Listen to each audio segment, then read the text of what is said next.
now and get into areas like Rehoboth Beach, Delaware, where, they have some concerns about coastal impacts, but we're also showing you Bowers Beach. This is a live look where they have an evacuation that's been advised for all of their residents because of that kind of coastal surge they've seen at high tide. Let's bring in Fox Weather Storm Specialist Mike Seidel. Mike, I know you're in Rehoboth, about an hour south, but this is your backyard. You're really familiar with this. Do you have any insight on Bowers Beach and what you're seeing in those spots of Delaware?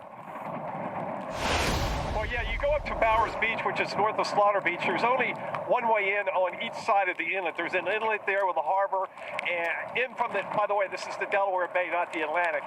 There's North Bowers and South Bowers, and a lot of those homes are not on stilts. So I'm not quite sure where the issue is, if it's on the coast, again, it's the bay, or is it more so with the tides and the road being cut off? To get in from the south through Slaughter, that's how you get into South Bowers, and to get into North Bowers, you come in, obviously, from the north and northwest. So that's what I can tell you from growing up in this area.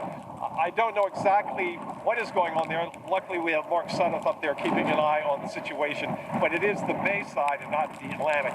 We are on the Atlantic side, and the tide has been going out now for a couple of hours, over a couple of hours now, and it's still pretty high. In fact, this is higher than it should be normally. When you're out here, I was out here on the beach on Thursday.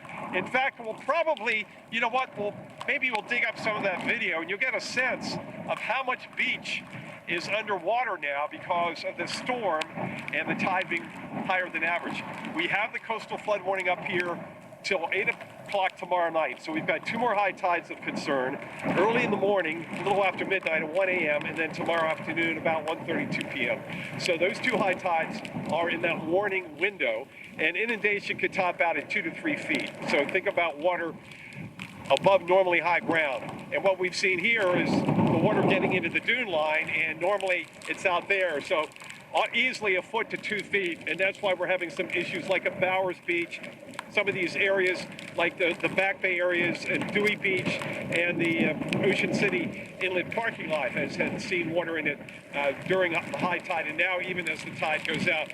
Atlantic Ocean cranking out. I did check the buoy once again right off Bethany Beach, which is about 20 minutes south of here, just south of the inlet, and they have, that buoy is reported peak significant wave heights at 10.8 feet, just below 11-foot wave heights. And a significant wave height basically is the average of the top third of all the waves, to give you an idea what that means. But so almost 12 footers out there, significant wave heights. And the wind coming right at us, northeast, sustained 25 to 30 miles an hour. You can feel every bit of it. And the gusts have peaked out at 51 in Ocean City, and we've been gusting here 40 to 45 miles an hour. That is not going to cause any significant damage or power outages. And the rain has been fleeting. We have lucked out on this. We thought we'd get a lot more rain just several days ago, 3, 4, 5 inches. But on the satellite loop, and if you look on the water vapor, you can see drier air coming in from the southwest across the southeast and coming into the system in the upper levels. So that's why we're not getting anything like that. We've only had 0.22, just under a quarter inch of rain so far, Stephen, here in Rehoboth Beach. And so that is really not the issue. And again, as you go inland, you lose the direct impact of the wind. You get the friction, the buildings, the trees, and if you go inland, gusts have been generally running at about 30, 35 miles an hour.